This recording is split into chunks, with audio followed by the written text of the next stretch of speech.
Cenários positivos para o Fluminense na Libertadores. 2 jogadores saindo por empréstimo para jogar a Série B e o VAR encaminhado no Carioca. Vamos embora, vamos para o giro de notícias.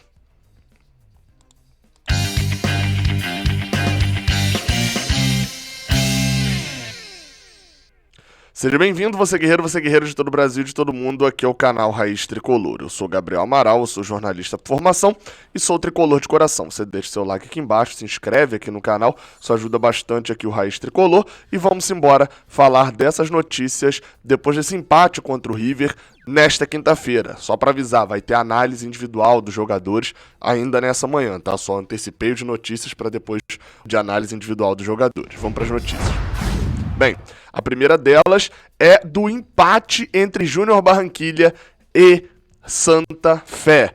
Os dois times duelaram nesta quinta-feira à noite, né? O jogo começou na quinta, acabou somente na sexta-feira, começou aqui no Brasil 11 horas da noite, teve a transmissão pelo Facebook, assisti boa parte da partida, assisti uns 80 minutos da partida e vi algumas coisas que são interessantes, que vale dar uma resumida aqui. O empate foi por 1-1, o gol do Júnior Barranquilla foi do Inestrosa, algo que quem assistiu o Raio X sabia que era um cara de qualidade, né? Enfim, vai lá dar uma assistida que ainda tá em tempo de assistir o Raio X do grupo.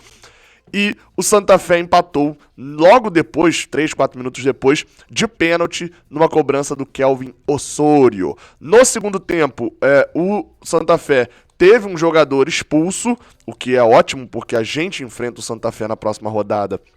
E com isso, o Santa Fé não vai ter o Arboleda como um jogador que vá enfrentar a gente. Não é, lembrando só, né? Não é aquele Arboleda, o mesmo Arboleda que todo mundo conhece, o Arboleda do São Paulo. Esse é um outro Arboleda colombiano, né? Um Arboleda que já está no Santa Fé há um bom tempo, mas foi expulso e não enfrenta o Fluminense. E o Júnior começou a pressionar.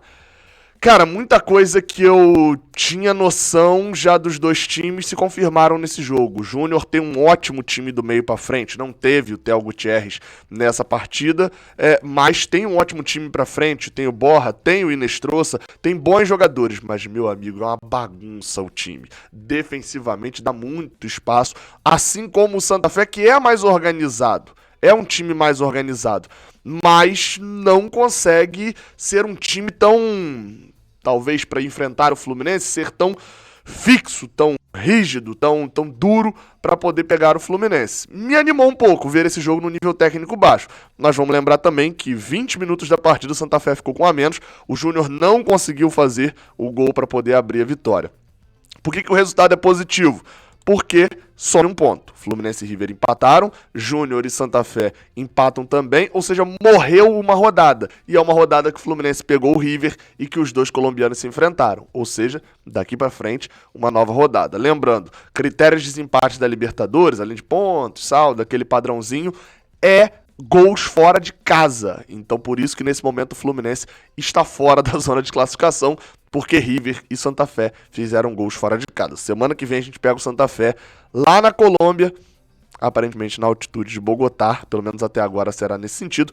Precisa vencer, né? Vencendo, abre uma ótima margem, porque abre 3 pontos pelo menos já do Santa Fé e ainda tem o jogo contra eles aqui no Maracanã. Vamos aguardar. Outras notícias, essa um pouquinho mais rápida, que é os semifinalistas do Campeonato Carioca decidindo pelo VAR nas semifinais. Teve uma votação na sede da FERJ, na verdade na sede da FERJ, mas online, enfim, né? Numa reunião, Globoesporte.com disse que dos 4 times classificados, né, já estão classificados, Fluminense, Flamengo, Volta Redonda e Portuguesa, já estão classificados para a semifinal e já teve ali a votação se eles queriam o VAR na semifinal. Os 4 votaram querendo o VAR. Com isso, já teremos VAR nos 4 últimos jogos do Carioca, as 2 semifinais e as 2 finais. Quem se enfrenta na semifinal?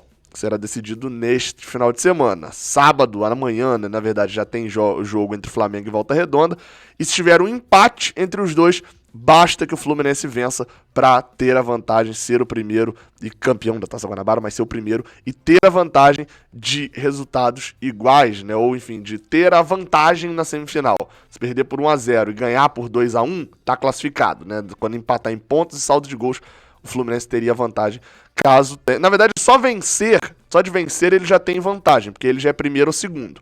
Mas se houver um empate entre Flamengo e Volta Redonda, aí ele ganhando já vira primeiro lugar e aí tem vantagem porque pega o quarto lugar da classificação.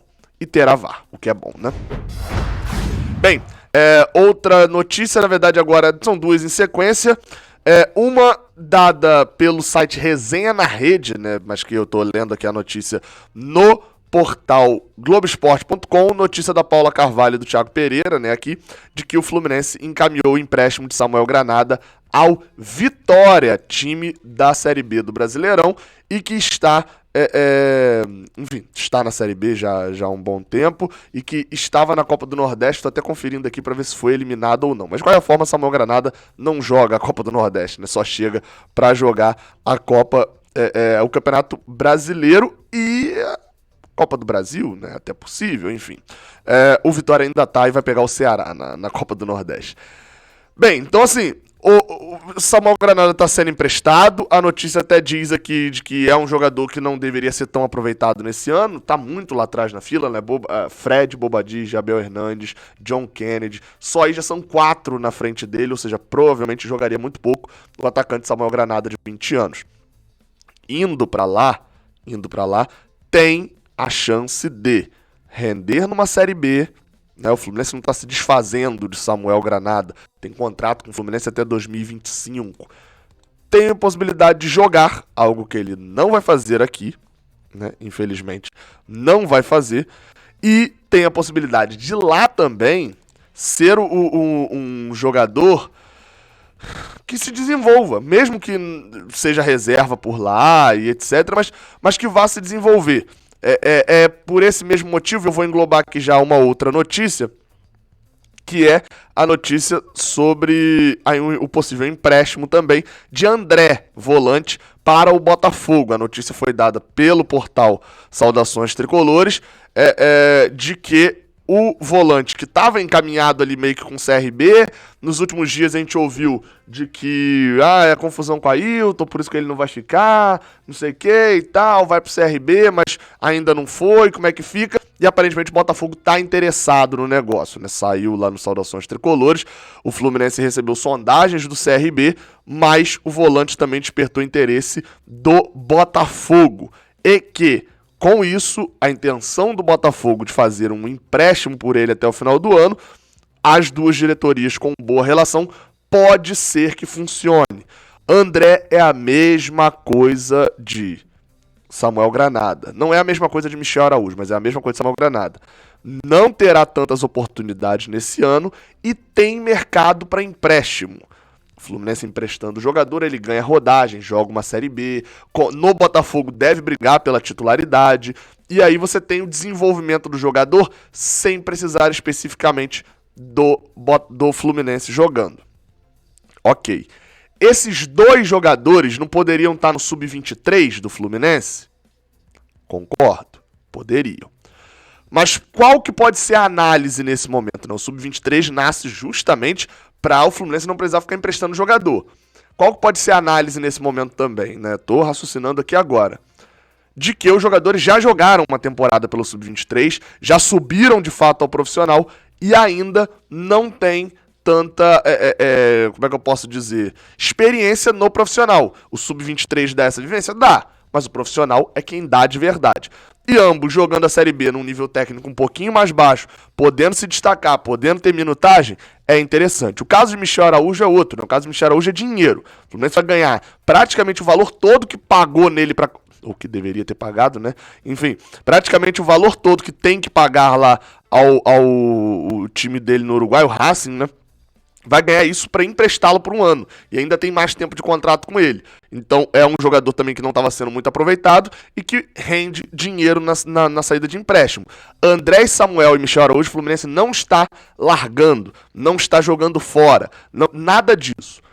No caso, principalmente de André e Samuel, o Fluminense está emprestando para poder desenvolver o jogador. Cito sempre 2 exemplos aqui, que obviamente não é sempre que acontece, mas são exemplos bons. O Wellington Nem e Ayrton Lucas. Jogadores que foram emprestados, renderam. Ayrton Lucas na Série B, Nem na Série A, renderam, voltaram ao Fluminense, jogaram uma temporada em alto nível e foram vendidos depois por uma quantidade grande de dinheiro. Ou seja, fizeram toda a etapa.